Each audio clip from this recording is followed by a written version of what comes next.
Hello everyone and welcome to another episode of John Matrixx Talks Movies.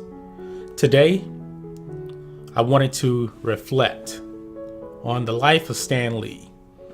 If you haven't heard, Stan Lee passed away earlier today at the age of 95. Now, I was actually planning on doing a live stream today, but I pushed that back to tomorrow so I can just talk to you a little bit about Stan Lee.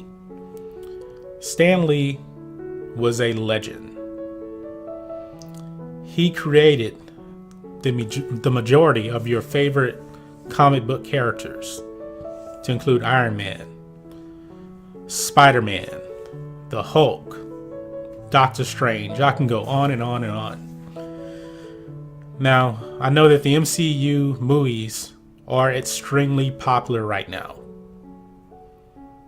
but they would not be what they are today without the influence and genius of Stan Lee.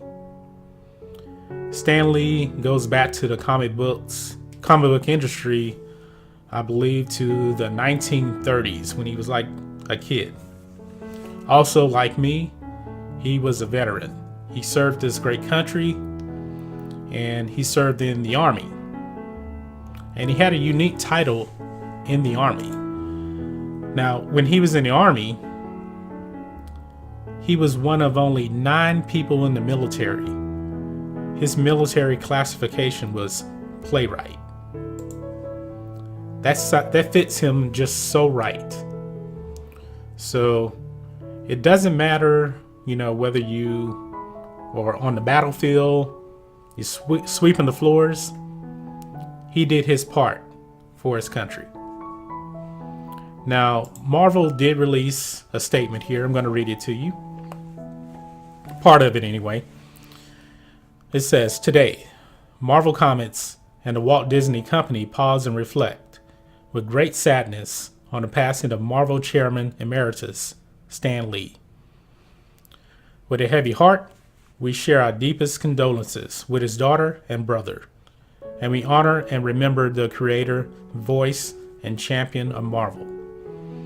Stan Lee was an extraordinary as the characters he created. A superhero in his own right, to Marvel fans around the world, Stan had the power to inspire, to entertain, and to connect. The scale of his imagination was only exceeded by the size of his heart," said Bob Iger, Chairman and CEO of the Walt Disney Company. Now, of course, Marvel is owned by Walt Disney. So that was a very, very good statement released by Bob Iger and Disney. Now, I was never too much of a comic book reader, but I was highly influenced by the works of Stan Lee. I grew up watching the Incredible Hulk TV show with Lou Ferrigno. I absolutely love that show. It is so amazing. But I'll never forget who actually created that character. It was Stan Lee. Now, Stan Lee's going to be remembered for creating the Amazing Spider-Man, one of the greatest comic book heroes of all time. I'm a huge Spider-Man fan. Now, I'm actually more of a DC fan. I like Superman and Batman more, but Spider-Man is right there. Another show that I like with Stan Lee, I don't know if a lot of people actually saw it or not. It came out in 2010 to 2014. It was called Stan Lee's Superhumans. Now, Stan Lee was the host of the show, and he had Daniel Browning Smith to go around the world searching for superhumans. And Daniel Bryan Smith himself was one of these people. He was probably the most flexible man in the world. I mean, he was like Gumby.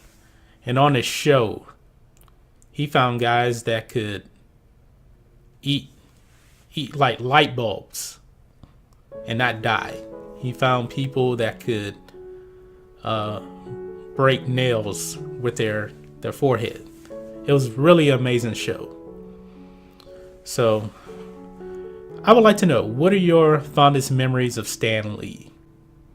Now, one of my favorite memories of Stan Lee was actually in the second Captain America. Captain America comes back and he actually steals the Captain America suit from the museum. And there's a cameo with Stan Lee, and he's the security guard. And he looks and he sees that the Captain America outfit is gone, and he says, "I am so fired." That was so funny. And that was just so Stan Lee right there. Wow, that was just so good. I mean, that small little scene. And I think a lot of people start watching these movies to see the Stan Lee cameos. Stan Lee was a huge part of the movies because of his cameos. So it was just so amazing. So Stan Lee, rest easy today. We will never forget you. We'll never forget what you did. And to everyone, please remember Stan Lee tonight. Keep his family in your prayers. And we will catch you on the next video. John Matrixx, out.